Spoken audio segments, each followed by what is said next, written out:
പ്രിയമുള്ളവരെ, കേരളാംബയുടെ മിഴികളിൽ പൂക്കാലം വന്നിടാം എന്ന കവിതയുടെ രണ്ടാം ഭാഗമാണ് ഇനിയും ചൊല്ലുവാൻ ആഗ്രഹിക്കുന്നത്. നീരൊഴുക്കിന്നു നിദാനമായി തീരേണ്ട കാടില്ല, വെൺമണൽ പാളിയില്ല, ഒക്കെയും മാവിയ കൈകൾ കനിക്കവേ കാണാൻ മടിക്കുന്നിതെന്തുകൊണ്ട്? എത്ര കവി ശ്രേഷ്ഠർ പാടിപ്പുകഴ്ത്തിയോരെൻകുളിർ ചോലകൾ സുന്ദരികൾ, പമ്പയും ഭാരതപ്പുഴയും പെരിയാറും വാർദ്ധക്യാവസ്ഥയിലായതല്ലോ.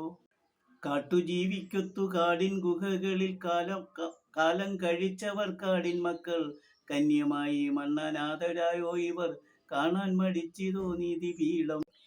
ഫ്ലാറ്റു സമുച്ചയം ആഡംബരത്തിന്റെ കേളികൊട്ടായി പരിലസിക്കെ, ഇന്നിതാ പിന്നാമ്പുറങ്ങളിൽ തലചായ്ക്കാൻ ഇടമില്ലാതായവരെത്രയോ പേർ.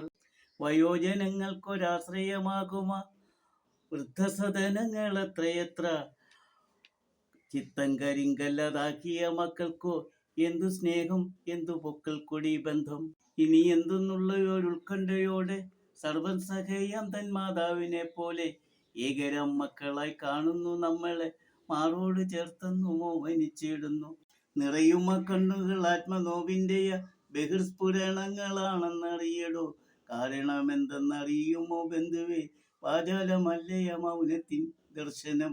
യാതൊന്നിനായി മർത്യ ചെയ്യുന്നിതൊക്കെയും, യാതൊന്നിതായി ഭവിക്കാതെയും നിത്യമായി വന്നിടുമോ ജന്മമിനിയും ഈ ധരയിലായി, മൗനമാം ദർശനപ്പൊരുൾ ഇതാകിലയോ.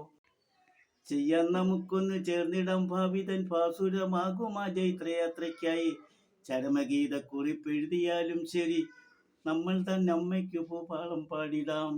അണിചേർന്നിടാമിനി ഒരുമയോടൊരുമയായി, അനിവാര്യമാകുമാ കൂട്ടായ്മയ്ക്കായെങ്കിൽ, പ്രാർത്ഥനാനിരതയായി കേഴുമീ മാതാവിൻ മിഴികളിൽ തെളിയില്ലേ പൂക്കാലം എപ്പോഴും. അണിചേർന്നിടാമിനി ഒരുമയോടൊരുമയായി, അനിവാര്യമാകുമാ കൂട്ടായ്മയ്ക്കായെങ്കിൽ, പ്രാർത്ഥനാനിരതയായി കേഴുമീ മാതാവിൻ മിഴികളിൽ തെളിയില്ലേ പൂക്കാലം എപ്പോഴും.